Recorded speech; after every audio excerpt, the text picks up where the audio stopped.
Muy buenas tardes, apreciadas y apreciados compañeros, petristas y humanistas del poder popular del constituyente primario.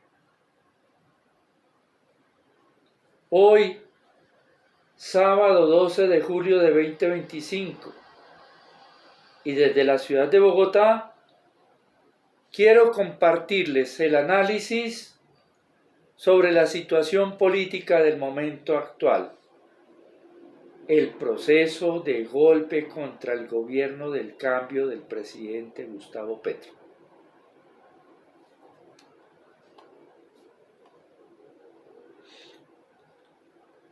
Contexto histórico. Para entender cómo ha sido el proceso político de las instituciones en Colombia, es necesario hacer un contexto histórico.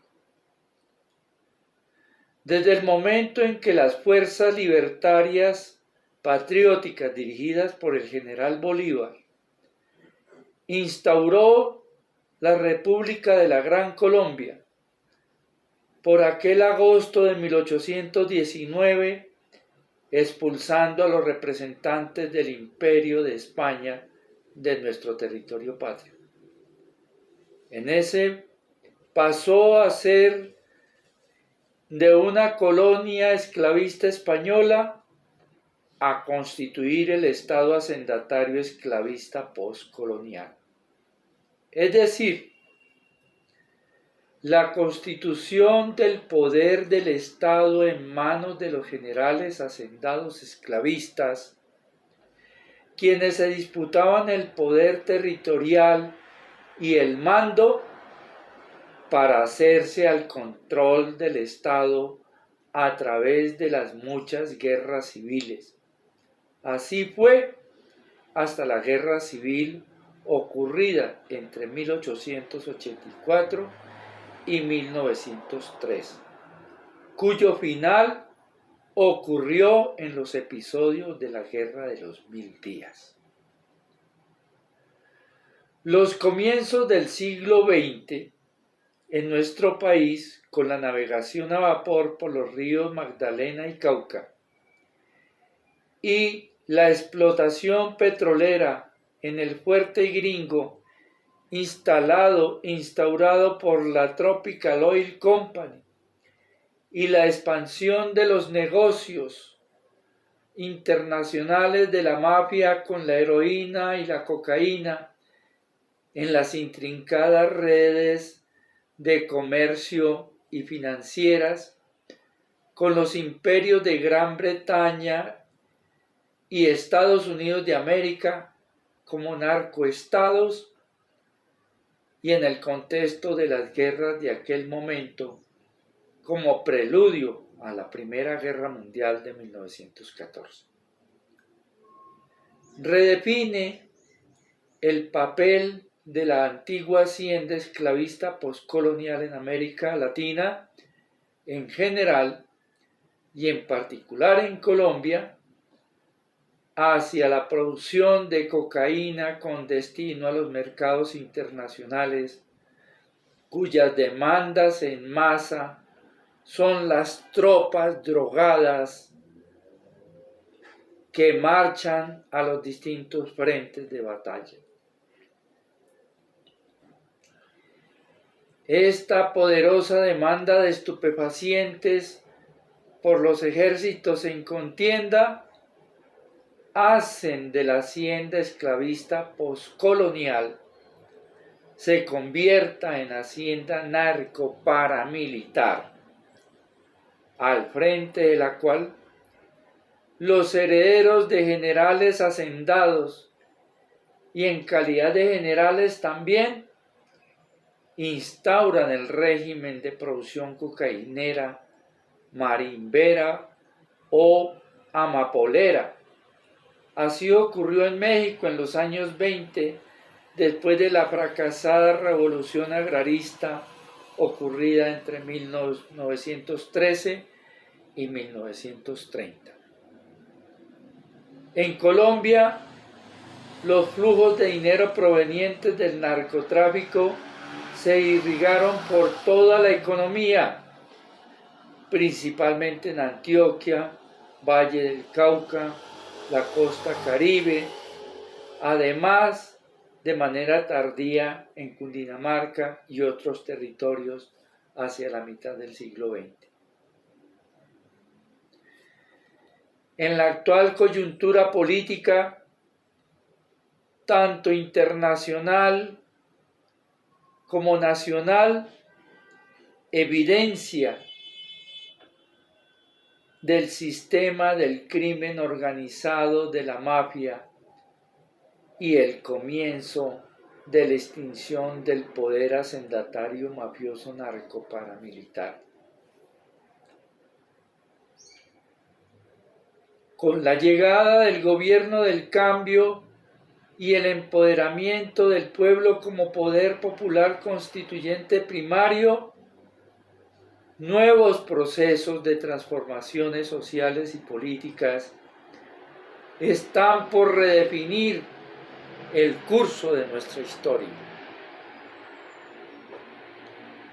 Análisis de la coyuntura política.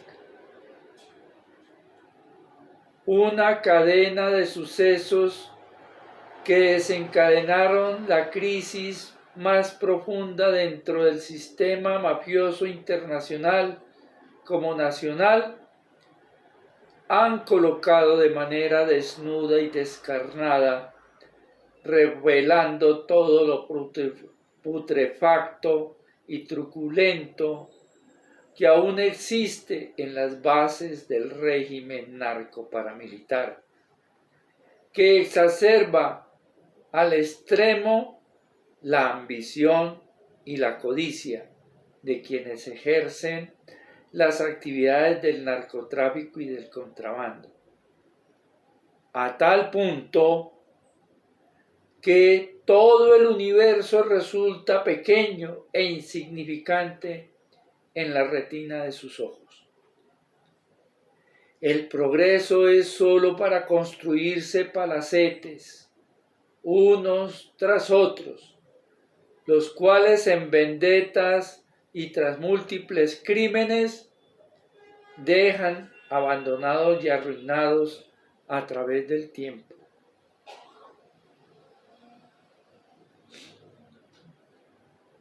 Las evidencias están por todas partes del planeta. Los ejemplos están en los megaproyectos del Gacha, en las haciendas del narcodoradal de Pablo Escobar, del hostal La Posada Alemana de Carlos Leder, de la hacienda Guacharacas de Uribe Vélez y del ubérrimo, etcétera, etcétera. En este marco histórico del ascenso, crisis y debacle del régimen narcoparamilitar, llegó por fin el gobierno del cambio con la presidencia de Gustavo Petro.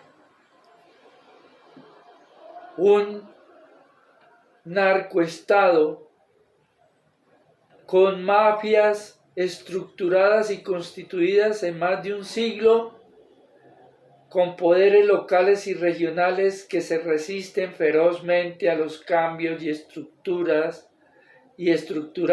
sociales y estructurales, que nuestro pueblo requiere y demanda. Vienen fraguando un golpe de Estado desde el mismo momento de la posesión de Gustavo Petro como presidente de la República el 7 de agosto de 2022. El proceso de golpe de Estado. El golpe de Estado en contra de nuestro presidente Petro es un plan largamente pensado y elaborado por los círculos de poder mafioso, tanto en el exterior como a nivel nacional. La mafia actúa de manera coordinada desde los centros de poder financiero, comercial, pero también lo hacen desde los centros de poder local y regional, incluso desde las alturas de las instituciones del aparato del Estado, bajo hasta de los bajos fondos del AMPA organizada.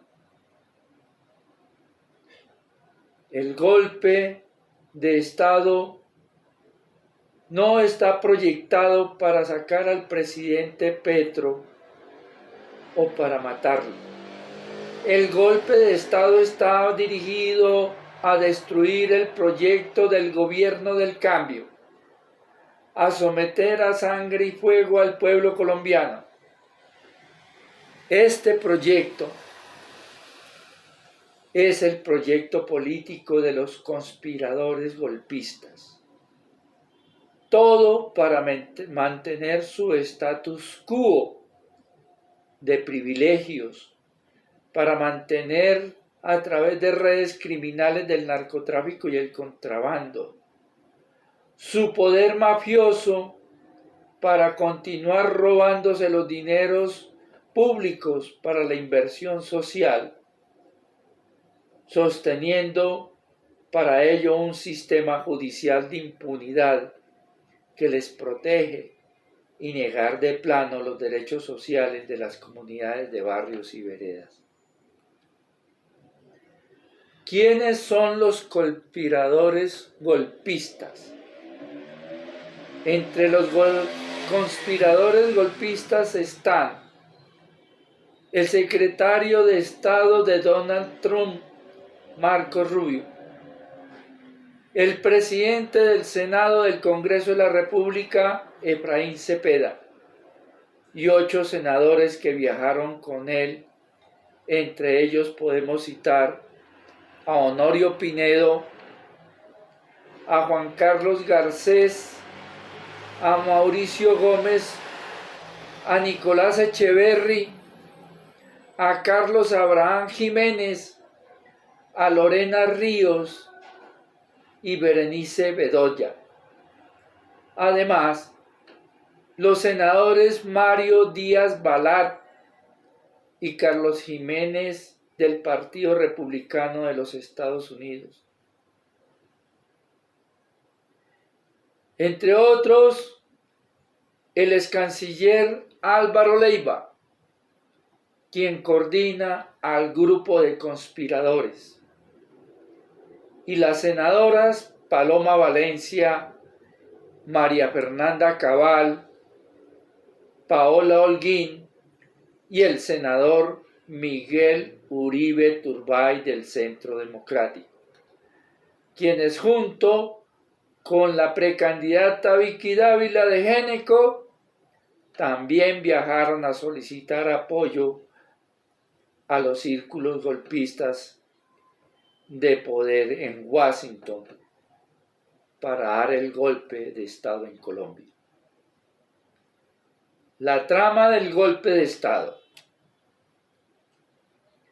El montaje de la trama del golpe de Estado con las cartas de Álvaro Leiva acusando al presidente de drogadicto y sus visitas a Washington con sus encuentros con senadores Díaz Balart y Carlos Jiménez, quienes junto con Marco Rubio, todos de origen del exilio mafioso cubano-americano de Miami, instan a sacar del poder al presidente de Colombia, acusándolo de drogadicto.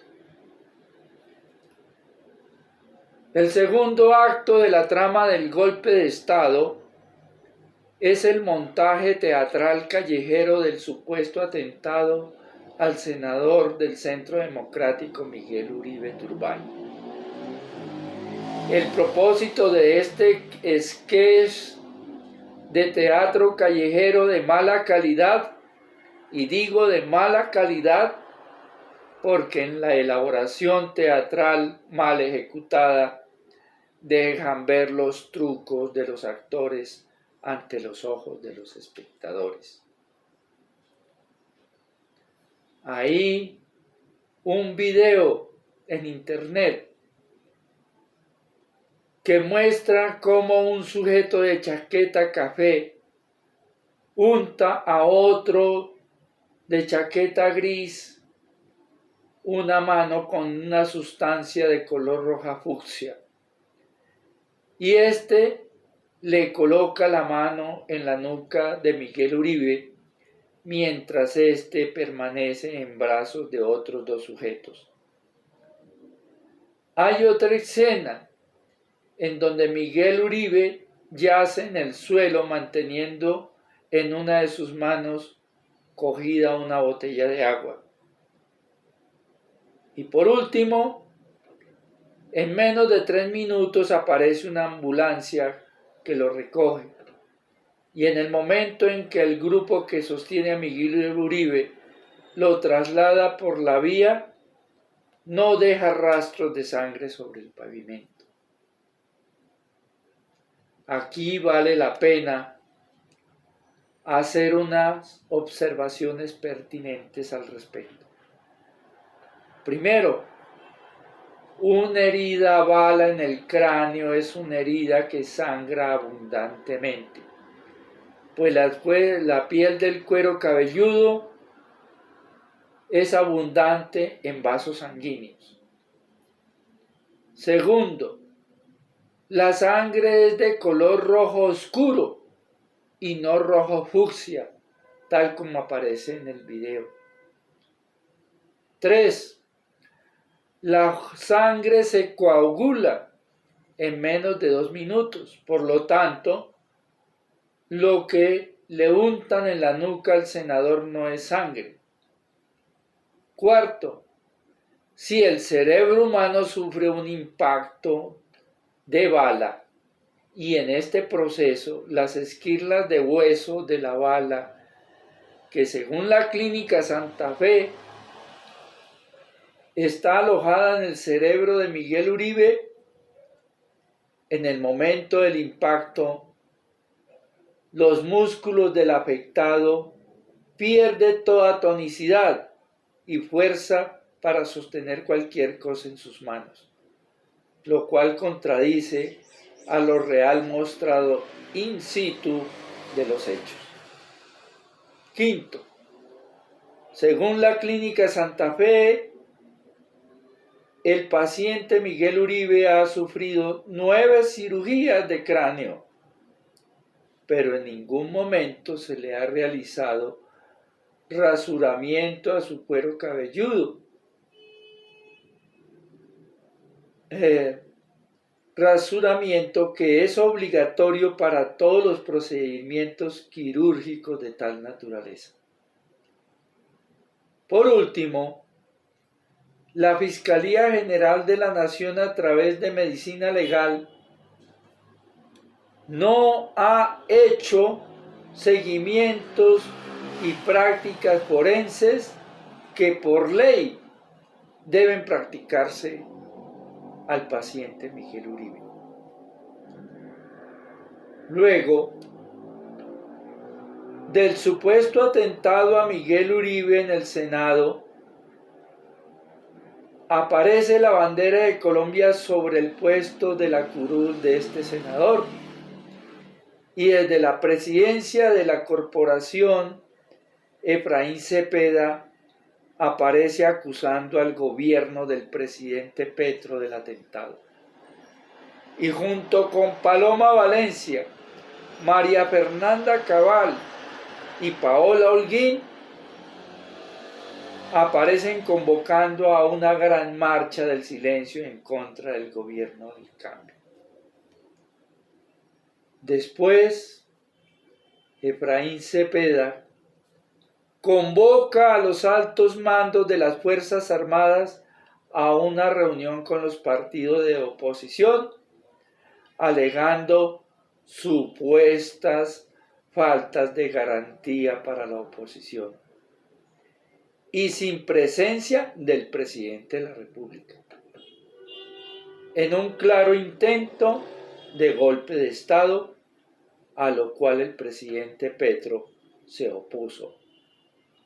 No habrá reunión con los altos mandos de las Fuerzas Armadas sin mi presencia como presidente de la República. En este contexto del supuesto atentado y las cartas de Leiva acusando al presidente de la República de drogadicto fueron para justificar una acción militar del Comando Sur ubicado en Panamá y derrocar al presidente instaurando una junta militar aupada por los golpistas.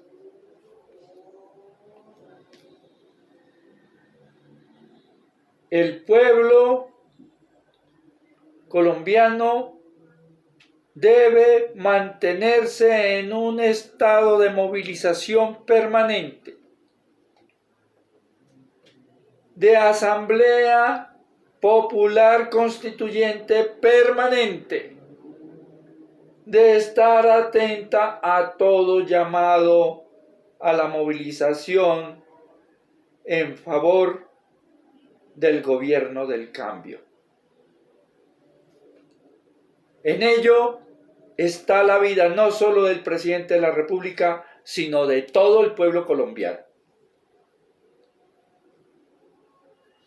El proceso de golpe de Estado no ha concluido